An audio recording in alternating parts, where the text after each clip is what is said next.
तुम्ही पुन्हा करा मी हो भोगील सजा बाकी चुकी करेन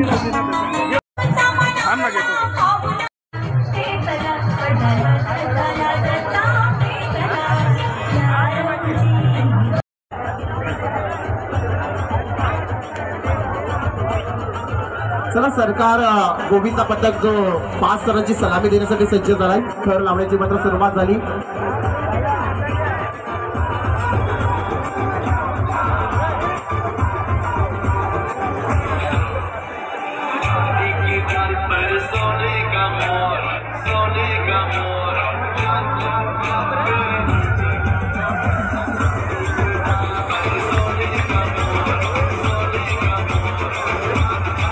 सुंदर आपण पाहिलं तर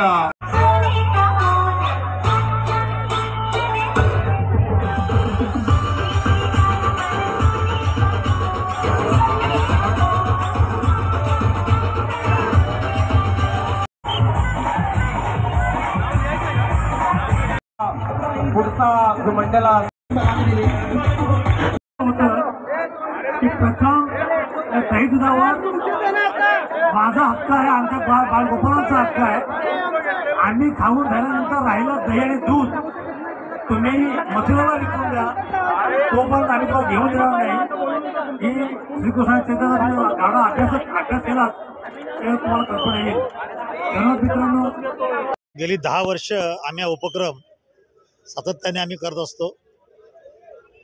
उल्व्यामध्ये तर राजकीय पक्ष आता उदयाला आलेत ते आता करतात. आम्ही 10 वर्षापासून हा उत्सव शेतकरी कामगार पक्षाच्या माध्यमातून करत आहोत आणि याचा मला अभिमान आहे.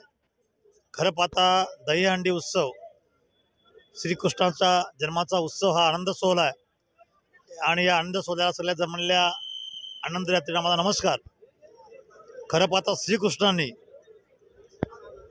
कुपोषणाविरुद्ध केलेला हा जगातला पहिला सत्याग्रह असेल. आपण ज्या दहीहंड्या फोडतो किंवा श्रीकृष्णाच्या दहीहंड्या फोडायचा, मडके फोडायचा, खरं पाहता त्याचं म्हणणं असं होतं की पहिल्यांदा इथला लोणी माखन दही का असेल ते माझ्या बालगोपाळांना मिळायला पाहिजे, नंतर मग त्यांनी मथुराला विकायला न्यायला पाहिजे अशी एक संकल्पना होती. तीच संकल्पना घेऊन आता आपण सगळेजण या निमित्तानं काम करतो. मला आनंद वाटतो. थँक्यू. नवीन काय सांगाल की या संदर्भात मध्ये दहीहंडी उत्सव चालू आहे, तरुण पिढीला काय सांगाल या संदर्भात? हा खेळाचा आनंद लुटा, बस इतकं सांगेल. थँक्यू. राजकीय वातावरणामध्ये आपण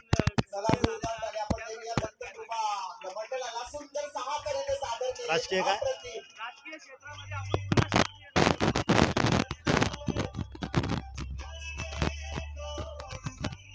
मी शेतकरी कामगार पक्षाचा कार्यकर्ता काली होतो, आजही आहे, उद्या असेल. लाल बावटा आमच्या खांद्यावर आहे आणि तो खांद्यावर प्रामाणिकपणे कसा फडकेला तरी प्रयत्न करतो.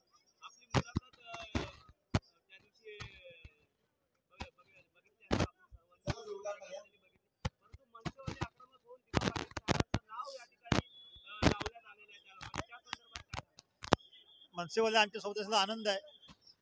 जे म्हणून कोण आमच्या दिवाणच्या आंदोलनासाठी आमच्यासोबत येतील त्याचं स्वागत आहे.